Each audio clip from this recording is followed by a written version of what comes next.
Okay, so let's think of some economic application, of a situation where players are again moving in a strategic way, and first player one moves, then player two moves, and a situation like this, where players move in a sequence.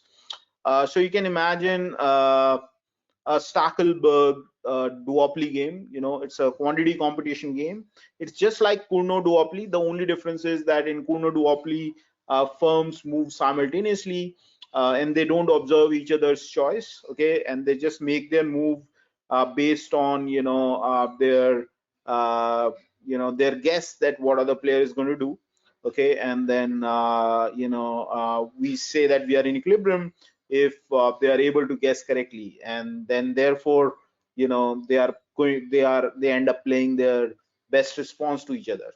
Okay, that's the definition of equilibrium, Nash equilibrium, that we have seen in the earlier class. Okay, so we can have a similar situation here, but the situation is slightly different, modified in the sense that player one moves first. Okay, and player two then observes player one's move, and decide what player two should be doing, given what player one has done.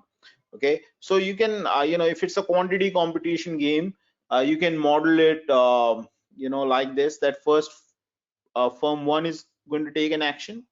Okay, firm one is going to take an action, and it is going to choose a quantity q1. Okay, and because it can choose any non-negative quantity, that is why I made a continuum here. Okay, so it's like it can choose this. So it's like a continuum of actions that are available for player one to choose from. Okay, it's r plus. The set of actions that player one can take is r plus. Okay, and then at each of these points, player two gets a move. So if player one chooses this, then player two gets a move here.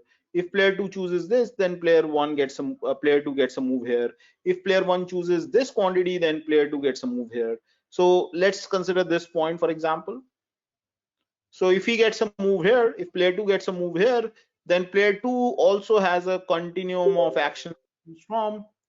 So player two will choose some q2. Okay, so and this is player two's node. Okay, this is where player two moves. Is that fine?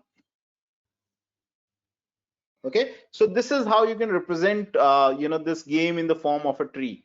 Okay, let me represent that game we just played in the form of a tree, but because it was a lengthy game, in the sense that there were 20 matchsticks.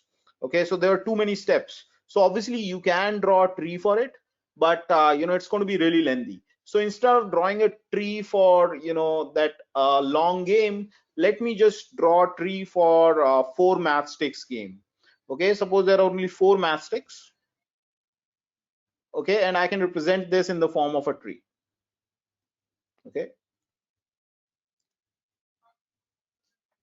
so player one moves first. He has an option to choose either one matchstick or 2 matchsticks, right? So these are the 2 actions that are available. So there are 2 branches. Okay, fine. Here there are many branches, because you have a continuum of actions. Here there are only 2 of them. Okay, and then player 2 moves.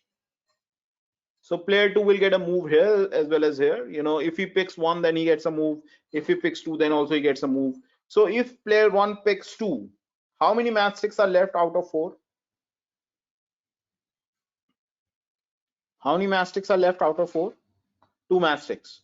So player 2 can pick either 1 or 2. Okay, what about here?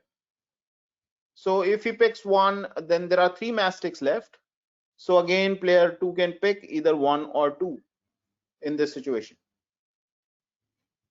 Okay, so notice that we are actually drawing a full tree. Okay, full tree means that in this particular game, no matter how the game progress, you will find a branch of how the game is played in this tree. Okay, so one moves again. Sorry, so here there is no move. Okay, notice that because player one has picked two, player two has picked two, so this the game ends here, right? Because there are four mastics. So who is going to win at this node? Player two. So we are going to say that the payoff to player two is 1 and the payoff to player 1 is -1. Okay, so I mean you can use 0 1 or -1 0, -1 1, whatever you wish, but just make sure that uh, you know uh, uh, just make sure that player two's payoff from winning should be more than player two's payoff from losing. Otherwise you can use any utility function to represent the payoffs, no problem at all. As you can see that all monotonic transformations work, so it's completely fine. Okay, it doesn't matter. So what about this case? At this point, how many mastics are left? One mastic. So player one gets a move and he's going to pick that one mastic and he wins.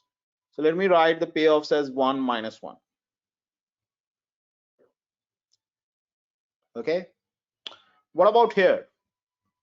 Again, you can see that player one gets a move.